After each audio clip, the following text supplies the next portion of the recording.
Macros and CPI data for the month of May is due to be released later today, along with the IIP numbers for April. Latha Venkatesh is joining us to tell us what we can expect. Latha, good afternoon.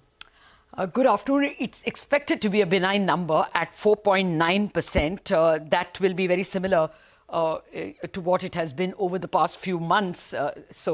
As you can see, compared to April 4.83 and the year ago 4.25, 4.9 will be seen as benign. And this includes a core CPI number, which is non-food, non-fuel.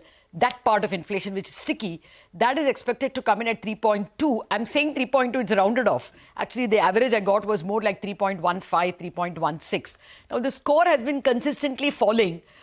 Look at the year ago number, 5, and it had at one point even gone up to 6.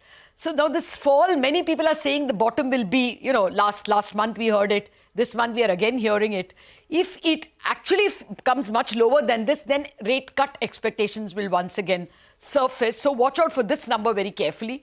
The other number is going to be food, which is a big number, 8.7, but that's more a base effect number. Look at the base, 2.9%, and that's why this looks very good.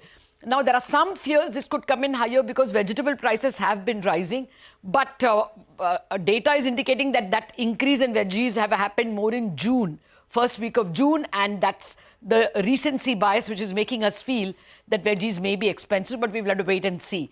That could also create some bit of tremors in the market. But the big tremor is actually not at all our numbers, because the number that will come half an hour after our number, the US CPI number, that is expected to come in at 3.4% for May. If it does that, then it will be a good number, because it will mean that month on month, that is May over April, the rise is only 0.1%. I'm saying only because April over March was 0.3%, and that's when all hell broke loose and the expectations of the June rate cut started to get pushed back. So this number will be closely watched. If it is at 3.4, then the market will ignore our number completely.